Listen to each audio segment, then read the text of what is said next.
No vídeo de hoje eu quero falar sobre como você pode mandar bem na entrevista de residência seguindo 3 passos, mesmo que o seu currículo não seja bom, mesmo que você não tenha aí milhares de artigos publicados, ligas, estágios, congressos, enfim, toda essa baboseira aí que o pessoal fica enchendo sua cabeça de que só passa quem tem isso. Roda a vinheta, que eu tô pistola.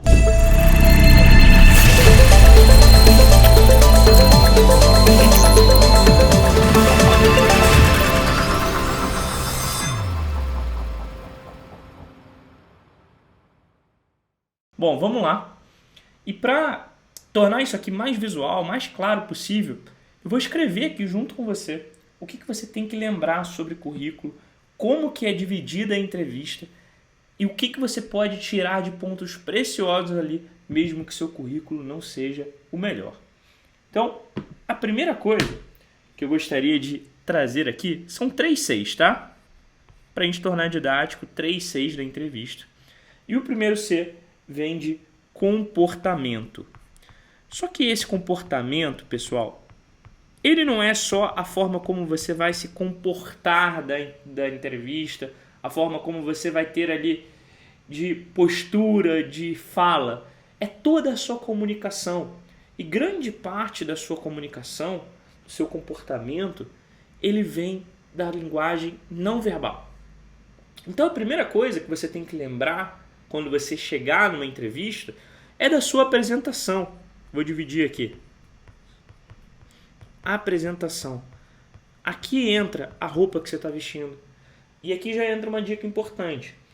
Para homens, cara, você sempre tende a errar para mais numa entrevista de residência. Por que eu estou te falando isso? Porque às vezes você vai ficar na dúvida, Bernardo, mas eu tenho que ir de terno para a entrevista, eu tenho que colocar gravata, será que eu preciso disso tudo? Ó, a minha sugestão é o seguinte, vá de terno, vá na beca, coloca ali a gravatinha, se você não sabe fazer não, pede para algum amigo seu te ajudar, mas chega lá todo arrumado. Se você vê todo mundo sem terno, sem gravata, só uma blusa social para dentro da calça, galera de blusa polo, aí você pode tirar a gravata, ficar ali só de blazer, ou até às vezes tirar o terno, tirar o paletó. Agora, o problema é você chegar lá, pô, de blusinha polo, pá, garotão, e tá todo mundo de terno, todo mundo de blusa social. Pô, você já começa a entrevista perdendo. Sua confiança já vai, ó, lá embaixo, lá no pé. Então não dá esse mole. Se você chegar lá, pô, mais arrumado, você guarda a gravata no bolso, deixa com algum amigo seu, enfim. Você consegue dar um jeito. Agora, se arrumar um terno ali no momento da entrevista, meu amigo, vai ser difícil. Só você pedir emprestado aí pro candidato. Ô, você saiu aí agora, me empresta aí. Vê ali mais ou menos um do mesmo shape que o seu. Tô brincando, tá, gente? Não faça isso. Mas a apresentação é super importante. Para mulheres, a mesma coisa, tá? Então ali, roupa clássica de entrevista. Eu não sei explicar como é que é uma roupa. Eu vou até, se vocês quiserem, a gente grava um vídeo aqui com uma consultora de moda para entrevista. O que vocês acham? Porque eu falar disso, meu amigo, vai ser uma catástrofe. Mas voltando aqui ao raciocínio, a apresentação ela vem desde como você se prepara para essa entrevista. Então a roupa que você vai usar, o seu currículo, ou seja, como é que você vai apresentar o seu currículo? Bernardo, tem que ser um de capa dura ou posso levar ali naquela folhinha transparente, o currículo impresso grampeado? Ó, a minha sugestão de novo, erra para mais. Porque senão você vai se envergonhar com aquele currículo mequetrefe. O seu currículo já não é grande coisa, já é fininho. A galera chegando lá com um calhamaço, parece uma enciclopédia. Aí seu currículo já é fininho e ainda veio sem uma capa dura. Pô, se o conteúdo não é tão bom, capricha no visual. Tô falando sério, gente. Então faz um currículo encadernado, põe a capa dura, põe seu nome. Pô, às vezes até coloca o local da prova que você está prestando. Então, USP, IANSP, Unicamp, enfim. Se for presencial e você puder levar o currículo, leva, porque isso já traz uma boa imagem aí durante a entrevista. Então a apresentação é super relevante, tá? Agora vem da linguagem. Eu aqui, galera, como um bom carioca, eu tô falando cheio de gíria, cheio de sotaque, todo aqui, né, mexendo a mão, mas na entrevista você não vai usar esse tipo de linguagem, você não vai usar gíria, você não vai usar, pô, bom dia, como é que vai, galera, tudo bem? Meu nome é Bernardo. Não, você vai chegar, opa, bom dia, tudo bem? Prazer estar aqui com vocês. Agradeço a oportunidade de participar desse momento. Gostaria de responder essa pergunta, lembrando uma história que eu vivi. Você vai falar, porra, isso aqui me lembra. Você não vai fazer isso, pô. Você perde muito ponto. Você passa uma imagem de pouco cuidado, sabe? De pouca capacidade nesse momento. Então, maneira com a linguagem, maneira na gíria. Você não está em casa, você não está numa roda de amigos, você está numa entrevista da residência. E quando eu falo de linguagem, a gente pode até dividir essa linguagem em linguagem não verbal, tá? Dizem que 80%, se eu não me engano, é a estatística do que a gente comunica não é verbal, é não verbal. Então, a postura, existem aquelas técnicas de rapport, então de você mimetizar como o outro está se comportando. Você não vai chegar na entrevista e vai ficar assim, ó. Pô, você não sabe aqui o que eu estou pensando, às vezes eu estou super acolhedor, mas a minha imagem corporal, ela traduz aqui que eu estou falando, cara, eu estou aqui super resistente, não estou concordando, passa uma imagem agressiva. Então, senta de forma ereta, não fica ali também na cadeira assim, ó, horrível, senta de forma ereta, postura serena, mão aqui, ou pode cruzar a perna ou dobrar a perna, não tem problema, mas o importante é você transparecer que você está confortável, por mais que você esteja suando frio, por mais que você esteja tremendo de nervoso, tenta ser o mais tranquilo, o mais calmo nesse momento, porque se você começa a gaguejar, a ficar com medo, pô, isso também não passa uma imagem legal, isso também passa uma imagem de insegurança. E tudo isso, mesmo que você dê a melhor resposta possível, a sua postura importa muito, o seu comportamento importa muito. Então toma cuidado com todos esses detalhes da entrevista, porque eles valem pontos importantes para você. Lembra que não é só o currículo que pontua. Às vezes o currículo ele pontua menos do que a avaliação do examinador naqueles 4, 6, 10 minutos que ele vai passar com você. Então, comportamento é fundamental. A segunda coisa que eu quero trazer aqui é cultura.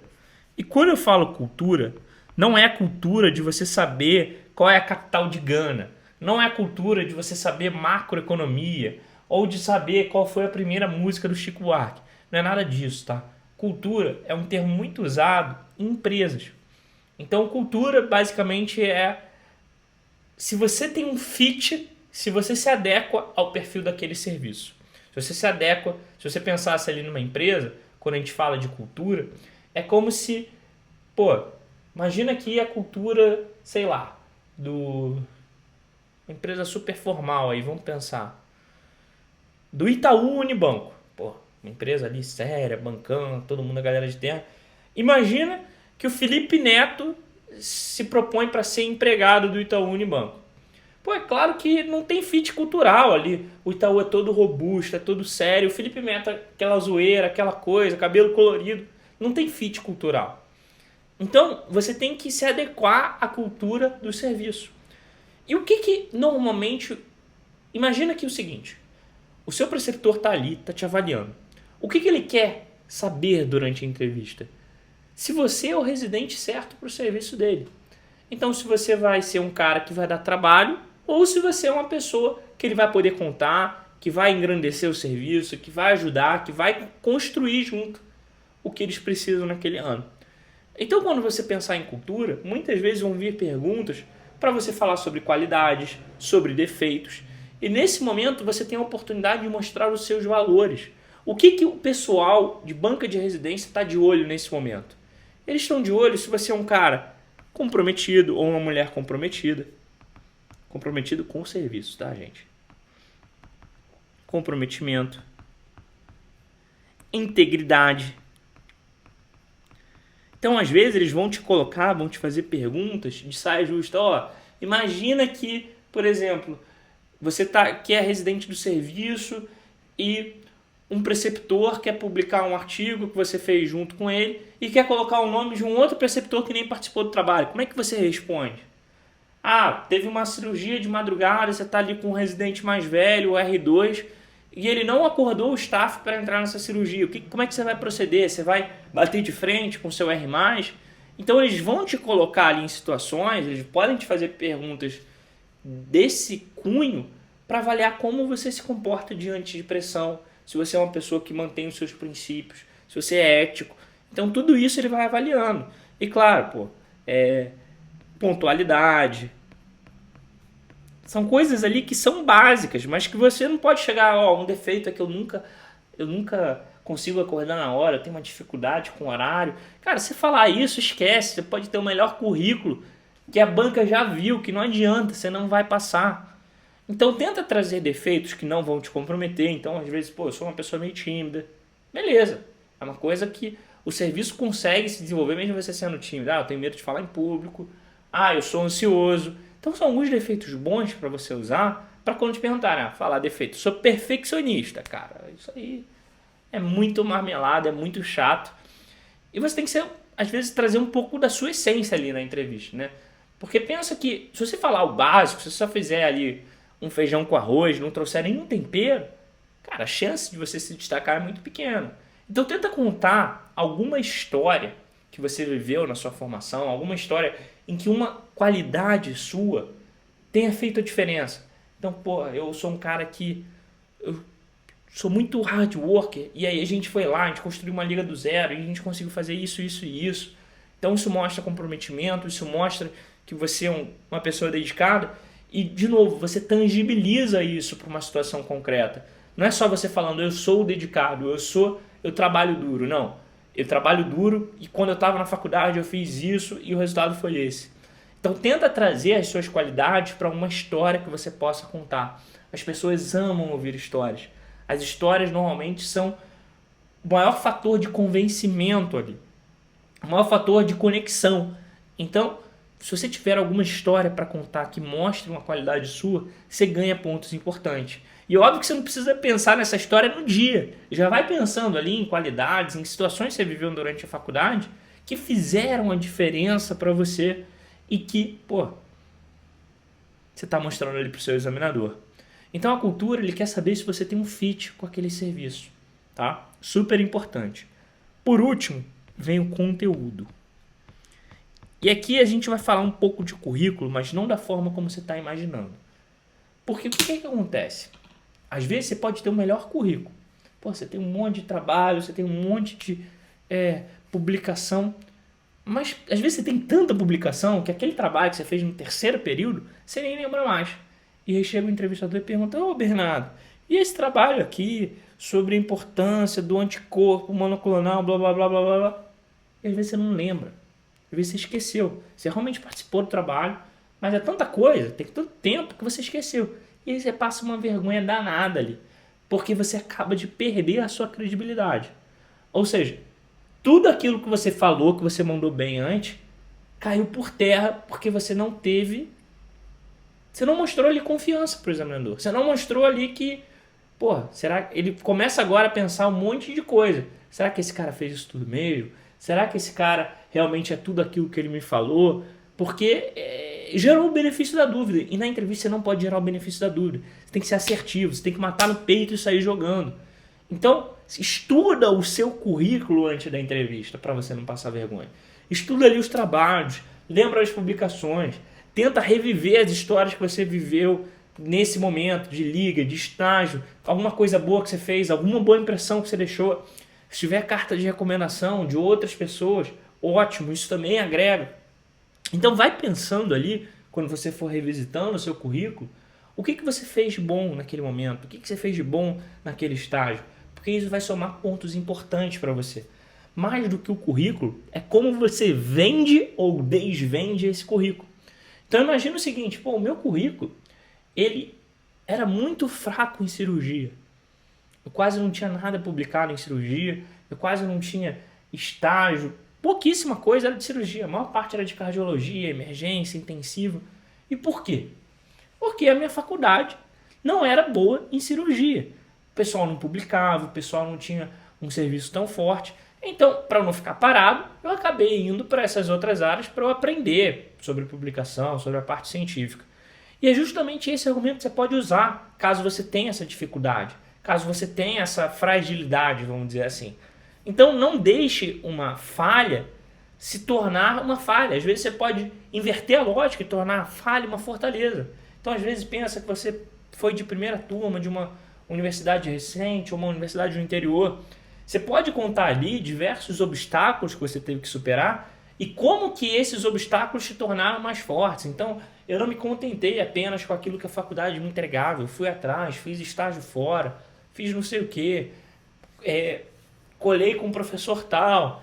Então, você pode sempre transformar uma fraqueza numa fortaleza se você souber amarrar isso. Então, vá pensando nas suas fragilidades, não joga isso para debaixo do tapete, mas vá pensando em como que você pode reverter essa situação. Como que você pode superar essa situação e vender um peixe bom ali na hora. Porque no final você tem que fazer isso. Não é que você vai manipular, você não vai mentir, isso de forma nenhuma, tá, gente? Mas você tem que mostrar a parte boa e tentar a parte ruim transformar em parte boa. Esse é o grande segredo da entrevista. E é por isso que existe tanta ciência, existem até cursos aí de entrevista. Mas, na verdade, o que a gente tentou entregar aqui é uma forma direcionada, uma forma leve, de dicas preciosas que podem garantir aí até 10% da sua nota de prova de residência.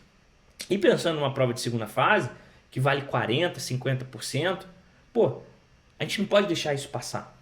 E é por isso que a gente tem nosso programa, nosso treinamento. Não posso deixar de fazer o nosso merchan, o Prova na Prática, que além de entrevista, essa palhinha que eu te dei aqui, você vai poder treinar isso ao vivo.